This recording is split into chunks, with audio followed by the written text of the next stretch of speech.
Hello, everyone. I'm Bradley Barth, your webcast moderator and senior reporter at SC Media. Welcome to today's presentation, Behavioral Analysis and Attacker Deception for High Confidence AppSec, sponsored by ThreadX. Modern AppSec is driven by hard metrics and results. Teams need to secure a larger application footprint, address a higher volume of threats, reduce open cases, and virtually eliminate false positives.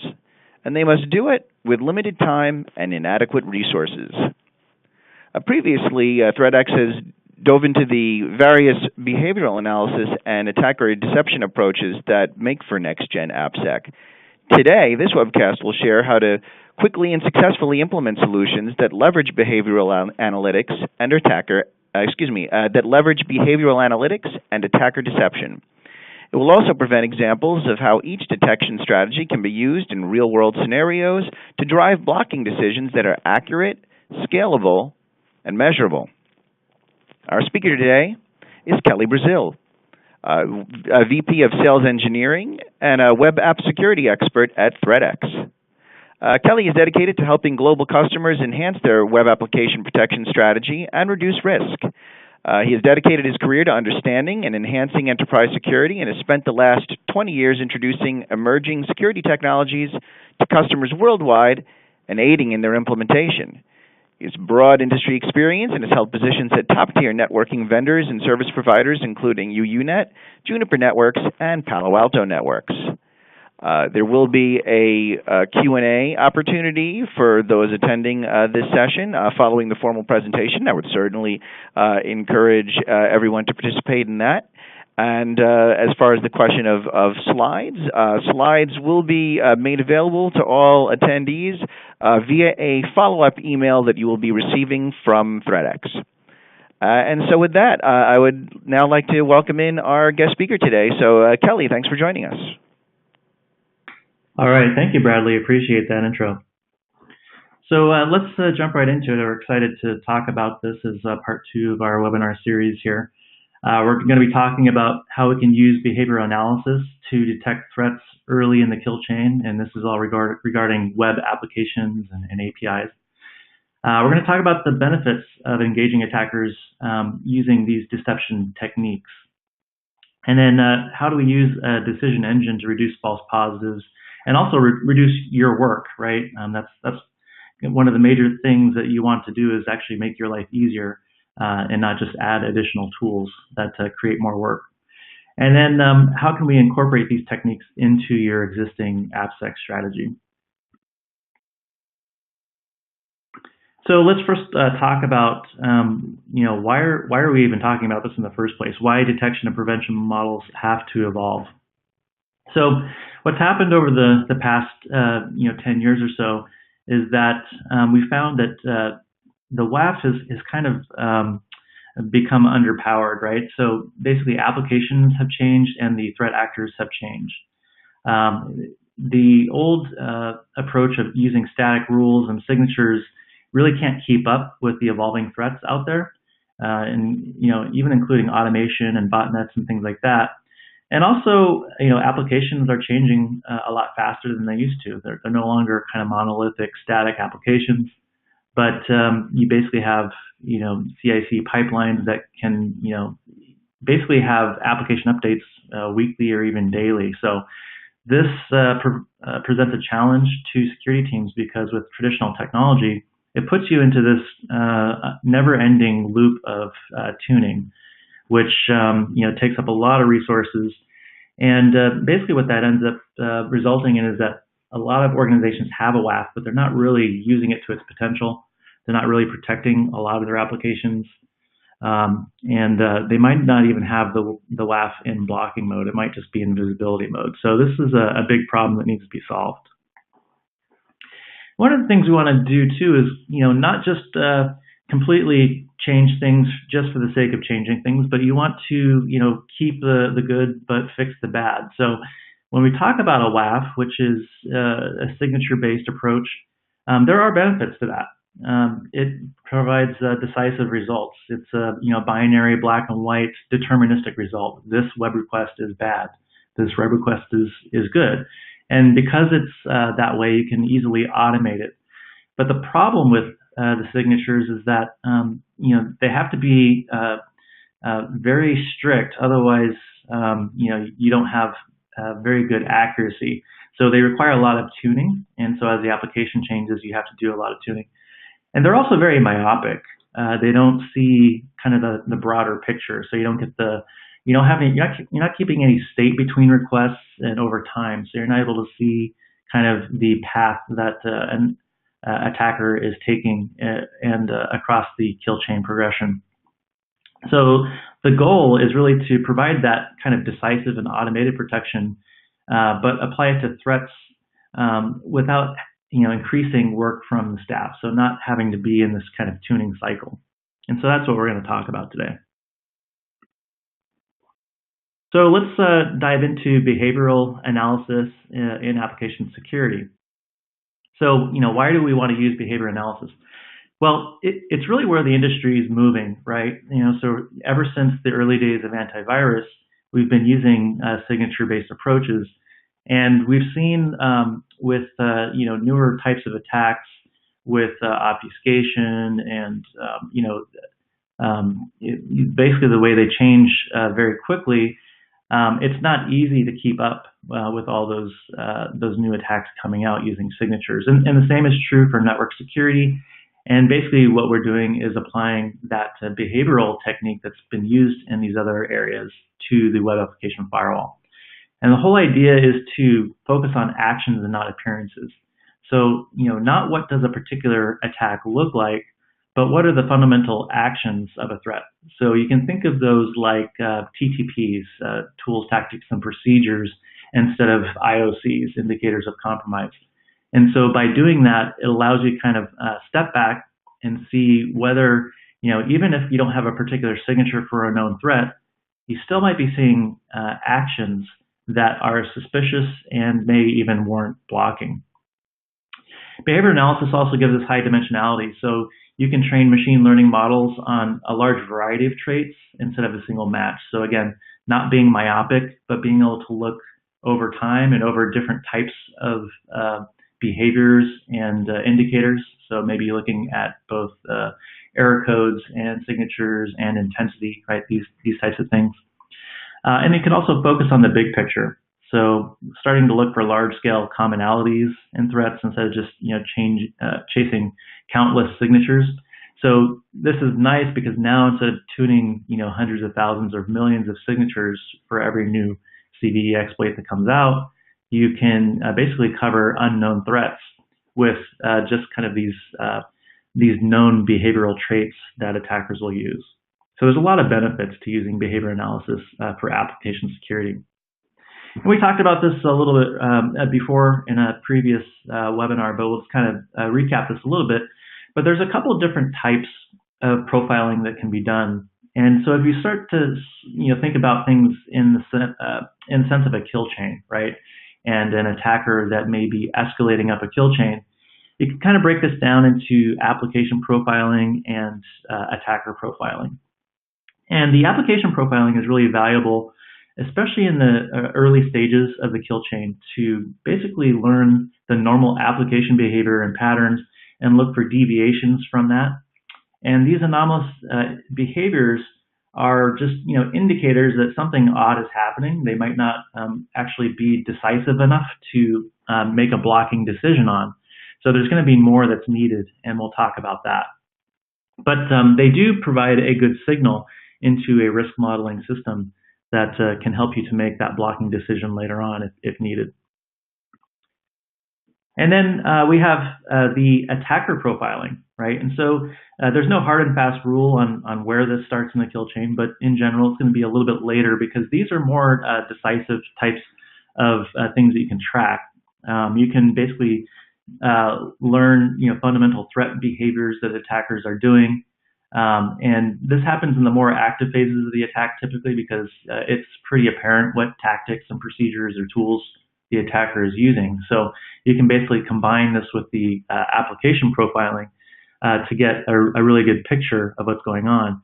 But we can actually even go one step further.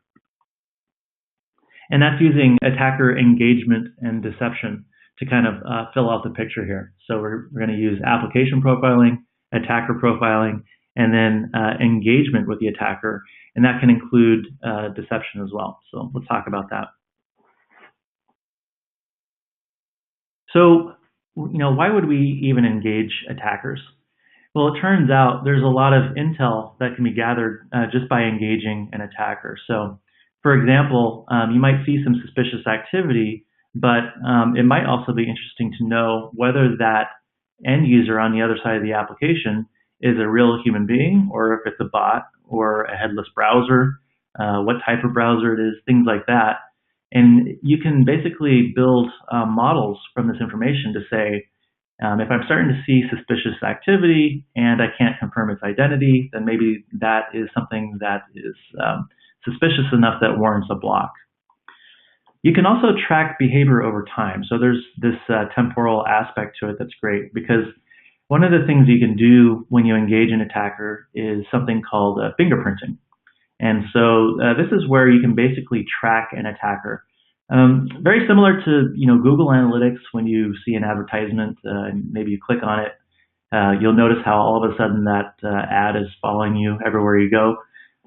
Using techniques similar to that to be able to track an attacker as they change IP addresses, so you can basically correlate that activity over time. So that's very important to be able to do. And then also understand the motives of the attacker, right? So there's certain things you can do to slow them down or frustrate them. Basically, just make it more expensive for them to do what they want to do. And the idea is that this is just one of the tools in the toolbox. It's not the only tool. But if you can make it expensive enough for the attacker to be able to attack your application, then they'll typically just move on to the next victim that may not have these mitigation techniques in place. And the other thing that's interesting about it is it helps you to understand the goals of the attacker without actually impacting your application. So you could actually build out deceptive frameworks which will allow the attacker to kind of escalate that kill chain higher than you would normally want them to be on your app. And so you can basically gather intel in this way. So there's a lot of benefits to engaging attackers. So by using these three different approaches, you can build an attacker-centric detection model. So again, on the top, the first thing you want to do is just find deviations from normal application behavior. So that could be something as simple as how aggressively an IP address is using the application, or is it running long-running queries on the back end that's different than normal users on the application. So that's just one indicator. And then over to the right, actually keep state on the attackers. So look for fundamental attack behaviors, track the progression of the attack over the kill chain. So again, this is another piece that adds input into the risk model. And then finally, that active engagement that we were just talking about. So actively challenge the suspicious behavior, fingerprint it, and try to confirm whether this behavior is malicious or not. And so at the intersection of this Venn diagram there in the middle is where you really get that reliable automated detection and prevention. And in reality, a lot of this is really just what a human being analyst would be doing on their own time. But by automating this, doing it in real time, it allows this to happen with much more fidelity, much faster, and also provides opportunities that aren't available to a human analyst, because it's just not possible for a human analyst to engage an attacker in real time. There's no way you can basically man in the middle the attack and inject code and things like that, whereas you can do that in an automated fashion. So all of these things work together to really improve a risk modeling approach. And so we'll zoom in there. And apologies, the animation didn't quite work correctly there, but imagine we're zooming into the middle of that Venn diagram there. And you see here that basically we're pulling in all of those different indicators or sensors. So whether it's application profiling or the deception information, we're understanding the intensity of the attacker, other threat intelligence. These are all things that can calculate a risk score. And, risk score can be something as simple as a score of 1 to 100 or 1 to 10 or something like that, right? And the nice thing is that you have this expert system where each of these sensors basically can be weighted. And you can say, well, in this case, this expert system has very high accuracy. This particular expert system, its accuracy is lower, and all of these influence your risk model. And the idea here is when you're getting all of this information in, you can make a more accurate prediction as to whether you should block or allow connection, because you're not just basing your decision on a single web request in time, which really gives you a myopic view. This is actually giving you not only a broader view of the user population, the application, but also over time. What has this particular attacker been doing over time? So by using a risk model like this, which is kind of a core component to behavior analytics, we can be a lot more accurate in our block or allow decisions.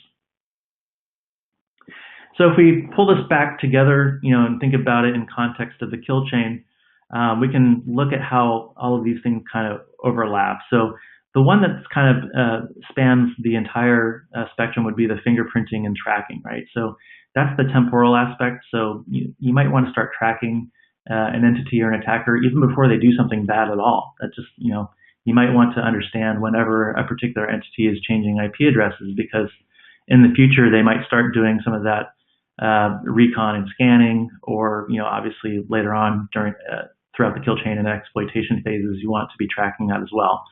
You can kind of see how the application profiling is really relevant for the early stages of the kill chain, and the attacker profiling is very relevant to the later stages, though there is overlap, and there's no hard and fast rules here. There are certain things in the recon and scanning that might be appropriate for attacker profiling, but this is just a more of a simplification so you can kind of understand where you would typically see these roles play.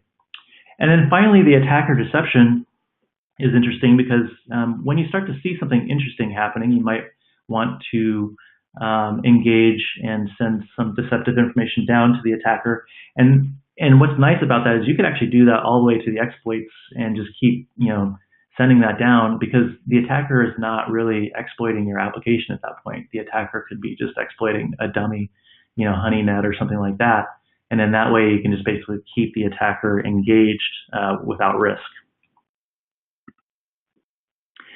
So we can kind of bring this into more of a solid example here. So let's say we're looking at botnet activity for a login page or something like that. So we can talk about the three approaches here. So the application behavior might recognize that the bot is hitting the login page with unusual intensity, a lot faster than normal users are. The behavior might recognize a combination of traits. So, for example, maybe it's password spraying and you're noticing a lot of weak passwords are being sent. Or maybe you're noticing that all of the user accounts that are coming from this particular entity are also coincidentally user accounts that are that exist in the have I been pwned user database, something like that, right? So these are types of tactics and procedures that indicate behavior that is out of the normal. And then finally, engagement. So maybe you interact with fake fields that are invisible to the human visitor. Maybe you got fake parameters in the login that when a normal user logs in, those parameters are not sent. But if it's a bot, then they'll see those parameters and think that they're a legitimate part of the request and send them in, and then basically trip something off. So by having all three of those together, it makes it a lot easier to understand which of those 1,000 login attempts per day or per hour or whatever it is are legitimate versus which ones are basically just doing password spraying and credential stuffing, things like that.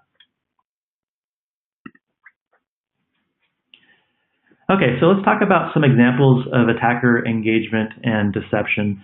And first of all, I just want to note that I'm not going to be going into detail as to exactly what we do at ThreatX, because we do we do employ engagement and deception techniques, but this is going to be, we're going to be talking about some kind of higher level concepts that you can deploy on your own if you wanted to. In practice, deception is not necessarily an easy thing to do because you're sort of in an arms race with the attackers, and there is some evolving that needs to be done once you deploy deception. So we'll talk about that in a little bit more detail. So again, don't think that what I'm showing here is exactly what we do here at ThreadX. These are more high-level concepts. Okay, so interrogation and fingerprinting. So one of the first things you want to do when you engage with attackers is to try to determine the type of entity that it is. And one of the most basic things you might want to figure out is this a human being or is this a bot? And you might want to infer that by checking whether it's a headless browser like a Phantom.js or a Chrome headless browser or something like that.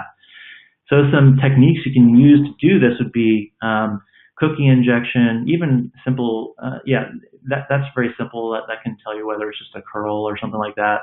JavaScript injection, actually inserting code, something like maybe you see on the right-hand side there, where you can, detect the language and things like that to see if this is a true browser or more of a headless browser. So we call this IP profiling because you can basically use this and other techniques to basically fingerprint an entity and start following them around, right? So if you start to see that same fingerprint in multiple areas, this is one way that you can basically start to correlate activity together over time, even if they change their IP address. So that's interrogation and fingerprinting. And then let's talk about a couple deception techniques. So the purpose of deception is to basically deterministically detect malicious behavior, right? So we're not just trying to figure out what it is, but is the behavior actually malicious or not? And there's a couple of different things you can do here. One is called honey content. This is really where you're just making something irresistible for the attacker to click on or engage with. It could be fake content in headers or in JavaScript, fake parameters. It could be even fake comments, right, with links in there, stuff like that. So this is stuff that is just kind of, these are little tripwires that they might trip on and give you some intel. And then you can actually go further than that. You can just create, fake content altogether, right? Make fake form fields, fake areas of the application that, a typical user wouldn't use because it's not really part of the business logic of the application. So, some examples here is, maybe adding, a checkbox that's invisible or something like that, right? And so if you see entities engaging with those elements, then it's pretty clear that that's not a legitimate user of the application. And so you can basically feed that information into your risk modeling and raise the risk score for that user entity. And there's other ways to use deception as well. You can actually use deception for attack disruption. So one way to deceive is a very simple idea. It's just to slow down the responses to the requests, and you can call that tar pitting. And one thing that's nice about that is it's very simple, but it can actually defeat automation altogether because depending on how the attacker has set up their botnet or even just their scripting, just slowing them down might be good enough, right? Maybe it's a single-threaded app that they wrote, and they'd have to turn it into a multi-threaded application or something like that. That increases the expense on the attacker side, and you might not just be worth it, for them to attack any further than that. You can also think about requests to your backend database. Say you have a SQL database. One of the techniques that some attackers will use is what they call blind SQL injection. And what they're doing is they're not trying to drop your tables. It's more of a reconnaissance thing they're trying to do. They're trying to figure out what type of SQL database is on the back end so they can craft other queries So one way to kind of disrupt that is to also add in, random delays to those queries, because then the attacker won't easily be able to tell whether the delay that they're looking for is due to a correct assumption they made, or if it's just something that you're introducing into the flow. So that's also a possibility to disrupt an attack. And then you can even get really fancy and create complete virtualized environments, whether it's just a virtualized part of the application, or even fake assets, honeypots, and things like that. And the nice thing about that is that once you get an attacker kind of lured into there, you're not only disrupting any attack, but you're also gathering a lot of intel about that attacker. So that's not necessarily something that's trivial to do. It does take quite a bit of work to get something like that going, but depending on the organization, it may make sense to do something like that. All right, so we talked about some of these concepts, and how would you actually implement some of these things? So first of all, keep in mind where you want to implement engagement and deception. And, it is possible to just turn it on for everything. You can just turn on deception for your whole app. And, there's a lot of different techniques that we talked about already. You can use them, but you might want to basically just use it where you get the most bang for your buck. And probably the most obvious is just login pages. That's where you get a lot of automated activity, and deception and engagement are very effective for login pages. But there's also other areas of the application that might be vulnerable to automation and things like that. So, if you have an e-commerce site and there's a checkout page or a payment page, that's a place where things like carding could happen. So, the attacker has a list of credit card numbers and they want to test them out and see if they're working. That could be an area where deception and engagement could be key. Maybe you have reservations, whether it's, say like hotel reservations or tickets or whatever. These are also things that can be gamed. And then you might think about just any database queries that you have that may be expensive, right? If there's a potential for an end user to basically slow down your application by sending a very broad query, you could also use engagement and deception there to basically kind of figure out, is this a legitimate request versus someone just trying to perform some sort of an application layer DOS attack on the application. So these are areas you might consider when thinking about where to deploy engagement and deception technologies. And then you also have to consider the fact that, and we touched upon this a little bit earlier, is that this is an arms race. So targeted attackers are going to adapt to your deception techniques. And this is why it's kind of, it's a never-ending job, really. Once you deploy a deception technique, if it's just a, commodity type of bot, it's a lot of times deception is great for that because it raises the expense enough that, these commodity or retail bots will just move on to the next attacker. But if you have a very persistent attacker, you may actually have to go back and forth a couple of times until you get to a point where your app is, not only your deception, but all of your techniques are in sync and are forcing the attacker to expend more effort than it's worth, right? So plan on evolving. It's not just a set it and forget it type of thing. And also, don't think of it as a silver bullet. Don't think that just by deploying deception on your application, then you're good. I mean, there's a lot of different attack types out there that, just even SQL injection and cross-site scripting on their own won't necessarily be thwarted by deception. Whereas, deception is good for things like automation and botnets. So, understand that it has to be just one tool in your toolbox, and attackers can always defeat a single technique. So that's why, modern AppSec really needs this combination approach that we've been talking about. And deception is just one part of that, including the behavior analysis and the application profiling.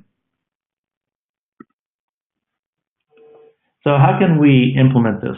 There's a couple ways. We we had some brief, code examples of things you can do, right? So there's definitely a DIY aspect to this. You can do it yourself. And so you would decide on the techniques you want to use. There's a lot of information out there. Google is your friend, right? And so you can, basically build this into your app. Or you could actually build a reverse proxy that injects deception into the flow as well. So yes, it is doable. It's possible to do this on your own, but remember, it's not a set it and forget it thing we're talking about here. You have to, first of all, ensure that your deceptions don't interfere with the normal application functionality, right? You don't want to break your application. And then there's that arms race that we're talking about, right? So you may deploy version 1 of your deception techniques, and that might work for a couple of weeks, and then you'll have to go back to the drawing board after a persistent attacker thwarts that. So just plan on there being development time required for that. So it may be like a little kind of hobby thing you do on the side, but it will require time and effort. Another way to implement is, basically leave it up to the experts. That's where a next generation WAF comes into play. If you have a next generation WAF already in place, it's just another functionality that's available. So it's easy to implement. There's not any code changes that need to be done. And it's already been tested to make sure that these deception techniques won't interfere with your application. And then, of course, like we said with the arms race, it's really up to your next generation WAF vendor to update the deception techniques over time and ensure that they are effective. So make sure that you choose what's right for your application, and that you don't kind of get stuck in a project that's you biting off more than you can chew, basically getting stuck on a project that takes more time than you might think. But there is sort of an easy button there with the next generation WAF. All right, well, thank you. So the takeaways here basically are that with a combination of behavior techniques, active engagement, deception, you can basically provide complementary perspectives and kill chain visibility. So the idea here is you're not just getting inputs from one type of sensor. You're actually pulling in inputs from multiple different areas to build a risk model that's more accurate. You can leverage the deception to not only detect but also disrupt active attacks. But again, even though you can disrupt attacks, it's not a silver bullet. There are other techniques that are required.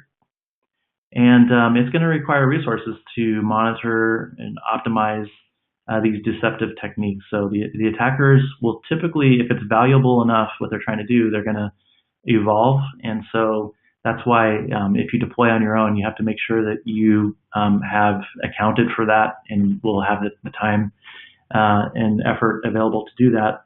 Otherwise, you want to make sure that you have a vendor that is able to do this for you.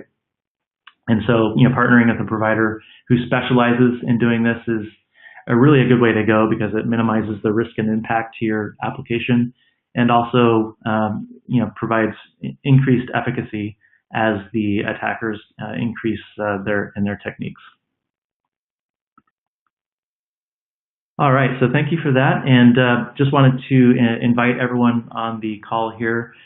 We'll have another more in-depth demo next week, so everyone on the call will be invited to that. You'll receive an email and be registered for that, and so that'll be great because it'll be a little bit more hands-on inside the product, so you can get a feel for what these different application profiling and behavior analysis techniques look like in the product. All right, thank you, and I'll pass it over to Bradley so we have some time for Q&A here. All right, that sounds great. Yes, this is Bradley Barth from SC Media rejoining, and absolutely, let's go to some Q&A. Here's the first question. How often do attackers know that they're being deceived? Well, it depends on the sophistication of the attacker. Some attackers or attacks that are just kind of commodity or retail, they don't look at all. They're just scripts that are running, so they don't have any idea that they're being deceived. But like we talked about, there are instances where if the data that you have or your business logic is valuable enough there will be an active developer on the other end of that attacker, and they will see that their attacks are no longer working, and then they'll basically evolve, right? And so in those cases, they might understand that they're being deceived if it's a very simple deception technique within minutes, or it could take them a couple weeks to figure out what's going on. So you want to basically keep increasing the level of deception to the level that is basically beyond the expense that the attacker wants to spend on your site or your application. All right, excellent. All right, next question. In your risk scoring slide, this particular audience member says that they didn't see an accounting for likelihood, which they say has traditionally been a core factor in risk analysis.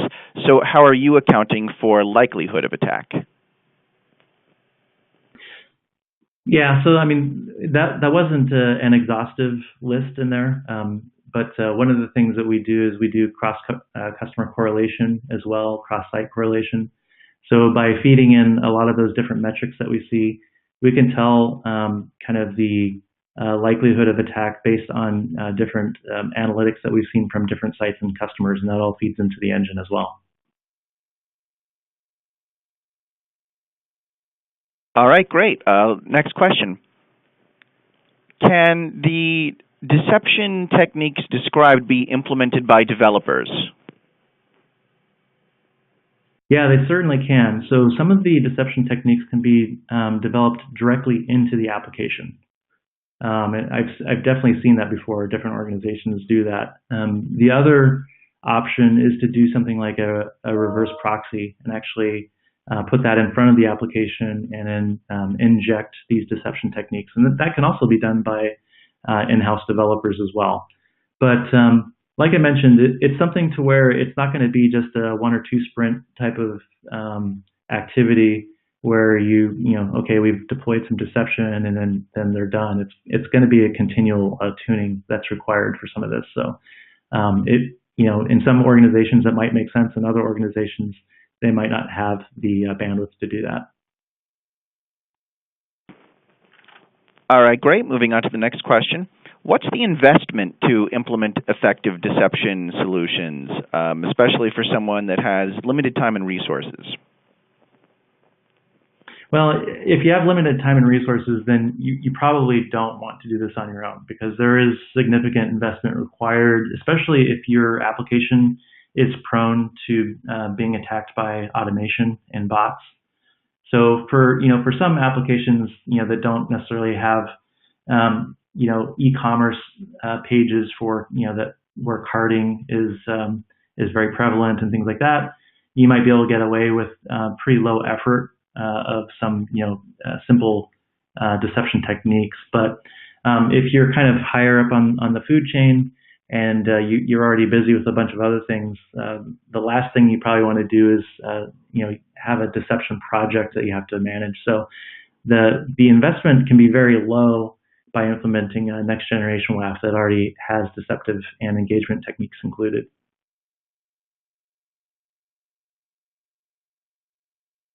Okay, great. Next question. How often will an attacker, upon realizing that they've been deceived, decide to become extremely aggressive and perhaps revengeful? I haven't really seen that too much, honestly. I've seen a lot of automation in my days, and what it really comes down to is it's a business, right? The reason they're doing the automated attacks is not for the fun of it. They're usually doing it because they're testing out hundreds of thousands of credentials or credit cards, and they want to resell those things on the darknet. So if they can't do it on your site, they can do it on another site just fine. And that's why the model is all about, how expensive is it for the attacker? And you want to make your site basically, just more expensive to attack than the rest. So it's not, and these are also automated too. These are bots. These aren't typically human beings that are actually actively engaging with your site. So it's not really something that you see someone getting very aggressive with. It's more like they will basically change their approach to get around the loopholes. until eventually they'll just move on to another target that doesn't have those mitigations in place.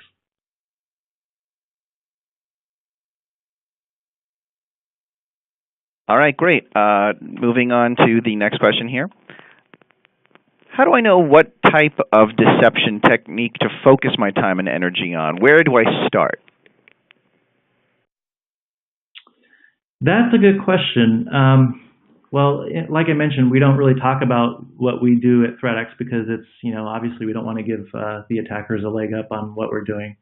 But there are techniques out there that there's research papers and articles that kind of talk about some of these things. I would just say, again, focus on the login page is probably the first page you want to focus on because that's publicly available and gets a lot of automation typically. And I think that there's value in looking at intensity and also behavior as far as is the attacker using bad passwords, known compromised accounts, and then something some simple things like parameter manipulation. So you can basically tell if someone's just scripting with a simple say like a curl script or something like that. If they trigger on those things, then those are you can immediately just block those. So that would be kind of the most simple level that I would start with, and then do some more advanced investigation beyond that. All right, great. Let's see. I have time for maybe at least one more. Are these deception techniques meant for and limited to Layer 7 application attacks?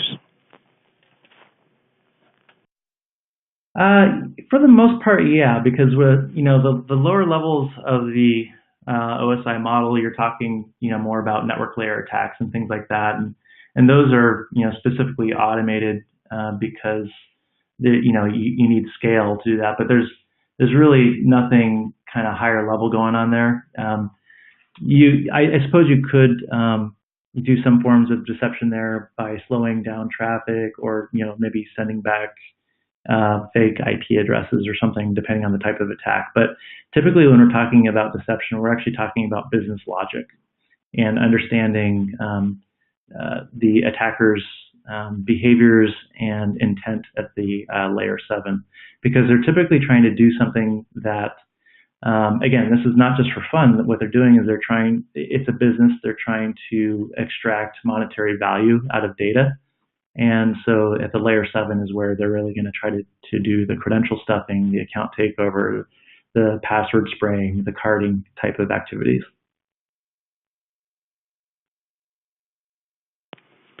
All right, excellent. Well, with that, I think we've just about run out of time, unfortunately, and so today's session has officially concluded.